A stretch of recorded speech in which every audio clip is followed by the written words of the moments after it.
The Beavers are back in action. Fresh off the first of 2 bye weeks this season, the Beavs open up Reser Stadium to Pac-12 play. The 6th-ranked Washington Huskies make the trek down I-5, looking to stay perfect on the season. There's your fade to Pettis for the touchdown. While OSU has an upset on their minds. Garrettson play action, throws, caught for a touchdown. Daryl Garrettson back at the helm under center. Ryan Nall coming off his most productive game of the season. Ryan Nall, touchdown, Oregon State. While the young secondary looks for continued improvement, highlighted by freshman safety David Morris. Coach Gary Anderson joins us to break it all down. Beavers Inside the Huddle starts now. Everybody be a playmaker. Let's go play, guys. Back up. Here we go. He goes toward the back of the end zone. Touchdown, Beavers! There's the sight for the 6th-ranked Washington Huskies coming down to play the Oregon State Beavers. Pac-12 play opens up for the home slate. Welcome in, along with Steve Priest. I'm Dusty Hara. We'll be joined by Gary Anderson later. Steve, fresh off of the first, what will be 2 bye weeks, what was the approach for the bye week for the Oregon State Beavers? Well, the first thing is it was governed by the students-athletes becoming student-athletes. How's that? This was the first week of classes, so they had different practice schedules, all kinds of different things. But most of all, this bye week got some people healthy. Thomas Tyner looked like he's full go to me. He's probable, but people like Seth Collins, who had the pinky, and everybody was concerned about it. He came last week and had multiple catches, had a good game or 2 weeks ago, but now he's doing everything right down to catching punts and the fun things that he does so well. They've got everybody back except Dwayne Williams, who's out for the season. Of course, Jake Luton, that we don't know about. But good weeks for healing right across the board. A lot of different people. Most of all that week was good because they got to talk about their, quote, new offense. It's the same offense, but it's a different quarterback who's got a different set of skills. He'll be throwing different kinds of passes. That and the timing that goes with it is what has been the issue for the last 10 days and what the Beavers should improve greatly on because of that bye. Well, as Washington comes in to Reser this weekend, they got quite the task in front of them with a Huskies offense that has been one of the most efficient in the country. Don't run a lot of plays, but they rack up a ton of yards and points. Well, then they got so much talent. You know, you look at the statistics there and you see 44 points a game. That in its own right is kind of scary. But Browning at the quarterback position is as good as there is in the country.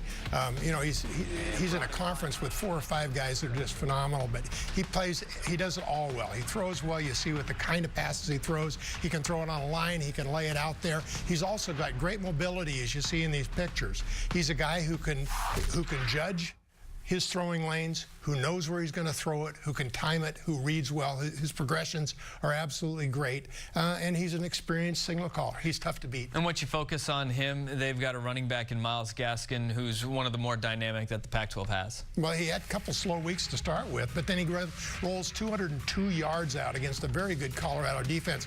And most of that reason, as good as Gaskins is he's got 5 guys up in front, in fact, about 9 that keep trading in and out, that several of them are all Pac-12 categories.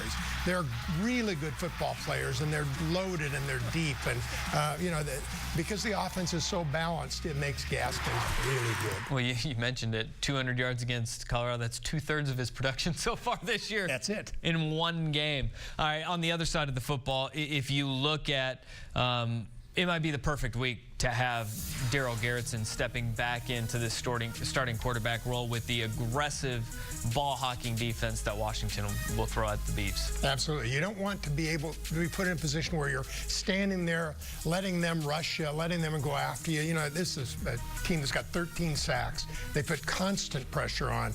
They will make him get rid of the ball quick. But one of the nicest things about it is when you've got a guy like Ryan Nall who can run up the middle and get rid of pass rush with his own speed. It does a lot. The Beavers will use 2 backs. They'll use the read option. They'll use just Nall straight out of the backfield. They'll throw to him. They've got to do everything to have a chance against a great Washington defense. And that is the big task at hand, both on offense and defense. Anytime the 6th-ranked team in the country comes to town, you've got your hands full. I don't care who you are. Well, that's absolutely for sure. And I think, you know, what was it? 1985 was the last time that Oregon State overcame like a 28-point underdog position, beat the Huskies, beat them up north. This is that kind of a day for the Beavs. And that was one of the biggest underdog wins in Vegas's history. They can see if they can do it again this year. We're going to have Gary Anderson on to break down the Huskies coming into Corvallis and get an update on coming out of the bye week, how the Beavers feeling. Beavers Inside the Huddle rolls on with the coach next.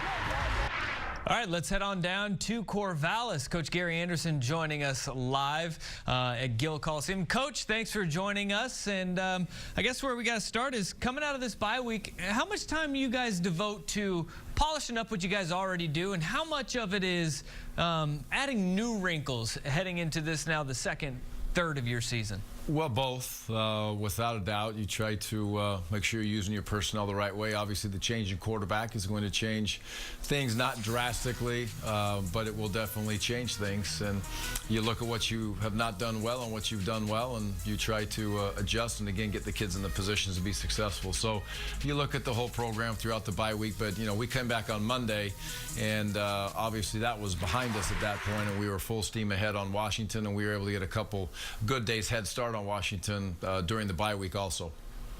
How important is the bye week and this extra week to get Darryl an extra opportunity for timing with his receivers, timing with his running backs, the offensive linemen getting the speed of Darryl's game, if you will. A lot of change just purely because of his skill level and what he does differently than Jake did. Exactly right. That's the key. It's not really the preparation for Darryl or the knowledge of the offense. None of those things are a problem for him, but the timing with the receivers, I think, is a big part of that. Their ability to, it's many of the same plays, but the fact of the matter is it's a different quarterback throwing the football. And with the offensive lineman, there's some tweaks. There's always those different ways you work through protections to be able to give the quarterback the opportunity who's back there at that time. So it was good. It was a good time for the bye week in that setting, in that situation. Sure wish, you know, it wouldn't have happened, obviously, in Jake's scenario, but we are where we are, and so we'll continue to work through it. And Darryl, as I've said before, is very excited about this opportunity. Two quick thoughts on the quarterback situation. Any update on Jake, number one? Number two, second man in now is Connor Blunt. Tell us about his strengths. He played last year as a true freshman. Okay, well, with Jake, you know, it's all in the hands of the docs and Jake. All I can really say is I saw Jake, and he has a smile on his face, and he says he's feeling better. So I suppose that's as good as we can get right now, and the smile on his face was really the most important thing for me right now. He's in school, taking care of his business, and he'll work his way back in with our doctor's help. And as far as Connor goes, you know, Connor, it's Connor's opportunity. You know, we started the year thinking that potentially we would go with Darryl and we would go with Jake, and Connor could potentially back up and at that third spot and potentially use a red shirt. Well, that's now a possibility, yes, but if Darryl breaks the chin strap and has to come out for a snap, Connor's up, and Connor understands that. And again, I think he's also excited. The preparation time is probably more valuable for him than it even is for Darryl, understanding that he is in that second team spot to get those roles, those plays as a backup throughout practice. So Connor's in a position to prepare like he's going to play this week, and I know, again, he's very excited about that. You know, Coach, we've talked about it at the beginning of the year. You're breaking new guys in on the offensive line, some guys moving over into new positions. And as we sit here and we're entering the bulk of Pac-12 play, you know, can you address kind of the growth that you've seen from the offensive line and kind of what you've seen from week one in the preseason and heading into now week 5? Well, you know, I think the moves that we made with moving Fred to tackle was the best moves for us to make. Obviously, we put a lot of time into that and a lot of practices into that, and getting the best 5 on the field. And those 5 have been able to play together, which has been good. Having Sumner at center, that's a big adjustment, no matter how you cut it. Yes, he went through spring ball in a fall camp, and now he's got some plays and some real games underneath his belt, which should continue to help him as he grows and moves forward. The offensive line as a whole, we've had our ups and downs, just like this football team has had their ups and downs. And I know that Coach Woods is working like crazy to get those kids in the best spot, and overall, our protection has improved from a year ago, I would say, and our ability to run the ball is not as good as we want it to be, and it needs to continue to grow and continue to develop. And now we need to make sure that we're protecting Darryl and giving him an opportunity to be able to get the ball out and do the things that Darryl does best. So, it's like every part of a program. We're battling, we're fighting every day to continually help these kids focus and get better at what they do at their individual jobs and also as a unit as the offensive line. All right, we're just getting underway with Coach Gary Anderson. When we come back, we start talking about the team that's heading into Reeser this weekend. The Washington Huskies come to town. We'll take a look at the offense, defense, and even special teams. I think any really good player, it's always going to come back to that consistent word. I mean, there's a lot of players that are splash players and flash players. The really, really impactful, great players are the consistent ones. He's got tremendous hand-eye coordination. He's so rangy, he can very acrobatic.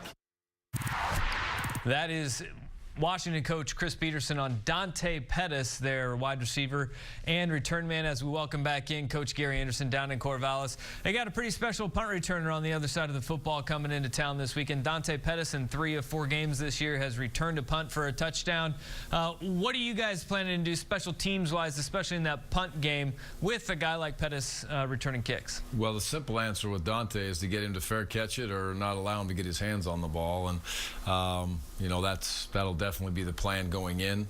The one thing about this young man, he's very calculated when he makes very good decisions as far as when to catch it. He's very experienced. He's done it for a long time. So he knows when to pick his spots and when the opportunity is there for a big return. And then he is very, very gifted as far as getting into the open field. So you have to definitely acknowledge he's not a good player in that situation. He's a great player in that situation, and do all you can to get the cover teams down the field and kick the ball properly, which gives you an opportunity to, if you have to cover it, have guys around him to cover it. And hopefully he can wave his hand in the air and get some fair catches or kick it away from him. So very, very talented young man. That just doesn't happen. It's not just lucky that he returns those punts. He's extremely gifted. Coach, this Washington team doesn't have a weakness. Offensively, they're great. Defensively, they're great. We've already talked about Pettis. Specifically on defense, they have 2 or 3 all Pac-12 players, mostly in the front 7. Can you talk about them? Is the front 7 their strength? And what do the Beavs have to do offensively to have the kind of day they need to win? Well, as I break down those defenses and I look at these guys as close as we've looked at them here through a bye week, and then as we move through this week, they are extremely talented. And the inside linebackers, they roll 4 kids through there. There's some special talent there. There's some defensive linemen that are extremely good players, again, with a lot of experience, size and speed and quickness, and their edge rushers are very good. So the front 7 is an absolute strength. I'm impressed with the way their safeties play, and quite frankly, their corners, as far as their knowledge and their mindset within the defense. So it's a very well-structured defense. I think it's a defense that has very, very, very talented players throughout. If you take them as a whole 11 or as a whole 16 or 17, because they roll a lot of those kids through there, they're very good football players. And I've been lucky to be around some talented defenses. This reminds me of the 04 defense at Utah, the 08 defense at Utah. They're very, very talented kids, and they play well together as a unit. So it's a tremendous challenge, we know. But again, hey, you're in the Pac-12. You're going to play against great players week in and week out, and this right now is the best of the best, and they proved that last year. So we get an opportunity to play against the best of the best in the Pac-12. Taking a look on the other side of the football, they have Jake Browning, one of the most efficient quarterbacks in the country. Miles Gaskin had his best performance of the year against Colorado. What is the key to their efficiency, though, offensively? They average 44 points a game, but they run some the fewest plays in the conference. Balance. They keep you on edge. They definitely have the ability of all their formations, all their personnel groups to run the ball effectively, throw the ball effectively. I think they have a very experienced offensive line that has played together this year very, very well. A lot of those kids up there, again, are experienced players. The tight ends are a piece of that puzzle that may not get talked about a lot, but they do make some big plays in the blocking scenarios, and also within the throw game are talented young men. And you sit back and you look at the quarterback and the running backs and all the stuff that comes with it. They're very, very talented, but to me, it all still has to start up front with the ability for that offensive line to be able to pass protect, and that ability ability for that offensive line to create holes in the run game. So it's a balanced offense that'll keep you off pace with the ability to throw it and run it in all formations and all personnel groups. All right, it's time now for our some very good players. Let's not forget that. Yes, they are. And now it's time for our expert picks, brought to you by Carrier and your local Carrier heating and air conditioning dealers. Carrier, turn to the experts. Steve, what do you got? Well, I'm going to go back to what Coach just said about Washington, the tight ends. Oregon State needs to get Noah Tongai involved, number 81. He had 7 catches, number 1 game, 5 the next week, and then just kind of dropped off. Coach, how do you get Noah back into this game, get him the ball quickly, and take advantage of that tremendous skill set he has? Yeah, that's a very, very good point with Noah, and getting him involved in the offense, I think, is going to be a key. You know, the ability for this defense is key for the opportunities for him. They do a nice job of loading up the box to the edges, and they squeeze everything into the inside of the defense because those 2 defensive tackles eat up all the blocks. And sometimes you'll see it in games where those 2 defensive tackles are taking up 4 guys. So those overhangers in the coverages are kind of in Noah's area. So as challenging as it is to get him the ball in some certain situations, the tight end, the way that they play their defense, we still need to look to get Noah the football in those opportunities. And hopefully Coach McGivens got ourselves in a position to be able to use Noah's skill set and allow him to have some catches and do some good things. Noah has been, it's not as productive as we would like him to be with our ability to get him the football, but he has done a tremendous job of blocking. He's become much more physical in these last couple games, which has been good to see. All right, we still got more to come with Coach Anderson. Keys to the game as the Beavs host UW. And welcome back into the Beavers inside the Huddle studio as Oregon State getting ready for a visit from number 6 Washington Huskies. And joining us live from down in Corvallis right now is the head coach of the Beavs, Gary Anderson. Coach, this game, particularly against Washington, it's my opinion the running game has to be super and special for the Beavers. How many times does Ryan Nall, does Art Pierce, how many times do they have to touch that ball and carry it? What kind of the day does the offensive running game have to win this football game?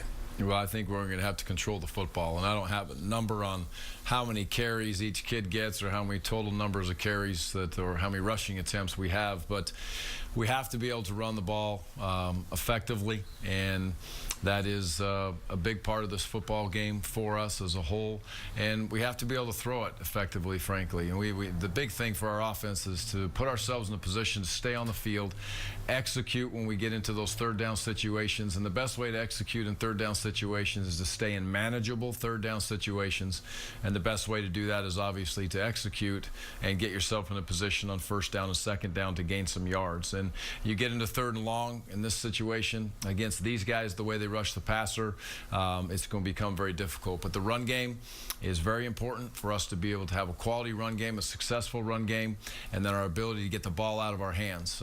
This is much like a NFL game when you break down these films for game after game after game on Washington. It's not really 2.5 seconds you got to get rid of the ball against these guys. You got 2 seconds. And there's just some kids up there that are very, very tough to block. And your passing game has to be planned out and structured to give the quarterback an opportunity to get rid of the ball quickly and get into the receiver's hands and move up the field.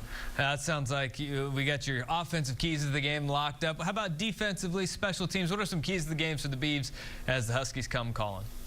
Well, on defense, it's always going to start with stop the run. That'll never change. You have to be able to stop the run effectively, and they're going to get theirs. You have to make sure that you're able to react to a positive play and a negative play.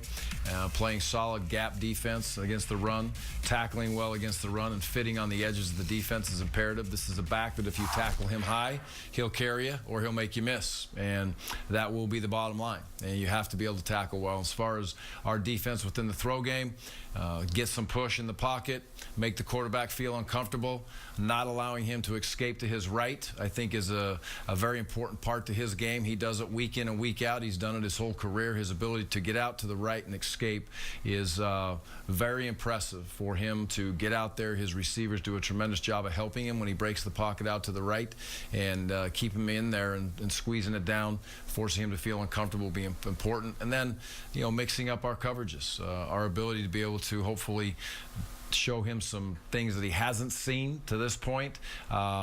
And that'll catch up early. They'll find it and they'll understand it, and they'll teach a very smart quarterback exactly where they're at, but you have to continually show him some different things as the game moves on that he may not be comfortable with.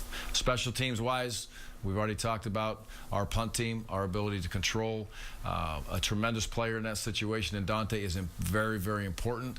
And the rest of the special teams, that goal will never change for us, is our ability to change the game in our favor on special teams is imperative. That's what good football teams do, and that will always be our goal. Coach Anderson, thank you for the time. Good luck this weekend. Thanks, Gary. Appreciate it, guys. Have a wonderful week. Go Beavs. Go Beavs. All right, now it's time for our Honda Keys to the Game. It's brought to you by your local Northwest Honda dealer. Stop by your local Northwest Honda dealer or visit us online today at northwesthondadealers.com. What do you got, Steve? I'll tell you what, the offense needs to get the ball to the playmakers. The Beavs, it doesn't matter what kind of defense they play, they've got to score some points. And this is a team giving up 11 points a game. The Beavs got to get it to the guys who can bring it across the goal line. Defense, stop the run, Gary said it, and then stop the bomb. These guys try to throw the deep one off the play pass. That's pretty tough to do. And on special teams, don't let anything happen crazy. Don't let Pettis have any yardage. All right, Beavs and Huskies play this Saturday. We'll see you next Thursday right here on Beavers Inside the Huddle.